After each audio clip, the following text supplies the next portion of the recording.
বন্ধুরা আবারও staff selection commission SSC এর মাধ্যমে কনস্টেবল জিডি নিয়োগ 2026-এর বিজ্ঞপ্তি প্রকাশিত হয়েছে। এটি দশম শ্রেণী পাস যোগ্যতায় একটি বড় নিয়োগ। এসএসসি জিডি কনস্টেবল নিয়োগে 2025-এর আজকে বিস্তারিত আলোচনা করব। এখানে নিয়োগ করছে স্টাফ সিলেকশন কমিশন এসএসসি। এখানে পদের নাম কনস্টেবল জিডি, যেটাকে বাংলায় বলে জেনারেল ডিউটি। এখানে মোট শূন্যপদ থাকবে 25,887টি। এখানে শিক্ষাগত যোগ্যতা প্রথমেই বলেছি, আবারও বলছি, মিনিমাম মাধ্যমিক পাস করে থাকলেই হবে যে কোনো শিক্ষিত বোর্ড থেকে। এখানে বয়সীমা সাধারণত 18 থেকে 23 বছর, তবে এসসি এবং এসটি এদের কিন্তু ছাড় রয়েছে। এখানে বেতন কেমন হতে পারে কনস্টেবল জিডিতে, যেমন পে লেভেল 3 21,700 থেকে শুরু করে 69,100 টাকা পর্যন্ত। এবার এখানে কবে শুরু হচ্ছে? অনলাইন আবেদন শুরু হচ্ছে 1 ডিসেম্বর 2025। অনলাইন আবেদনের শেষ তারিখ 31 ডিসেম্বর 2025। অনলাইনে ফি জমা দেওয়ার যে শেষ তারিখ সেটা হচ্ছে 1 জানুয়ারি 2026। অ্যাপ্লিকেশন ফর্ম সংশোধন করবার যে তারিখ সেটা হচ্ছে 8 জানুয়ারি থেকে 10 জানুয়ারি 2026। এইখানে কম্পিউটার ভিত্তিক পরীক্ষা হবে ফেব্রুয়ারি এপ্রিল মাসের মধ্যে।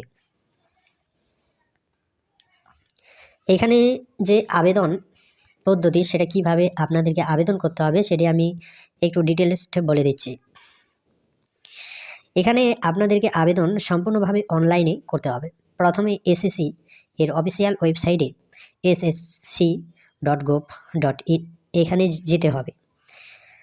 তারপর নতুন পোর্টালে ওয়ান টাইম রেজিস্ট্রেশন OTR, যেটাকে সংক্ষেপে বলে, সম্পূর্ণ করতে হবে যদি আগে না করা থাকে।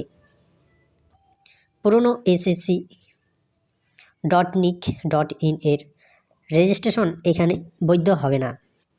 এরপরে আপনাদেরকে যা করতে হবে, রেজিস্ট্রেশন আইডি ও পাসওয়ার্ড ব্যবহার করে লগ ইন করতে হবে।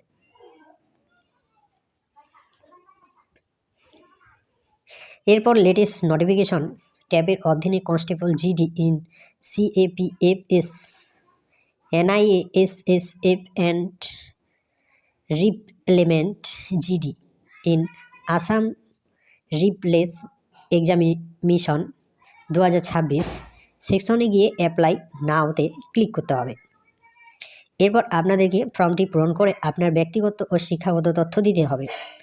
এরপর নির্দেশিকা অনুযায়ী লাইভ ছবি এবং স্ক্যান করা স্বাক্ষর আপলোড করতে হবে।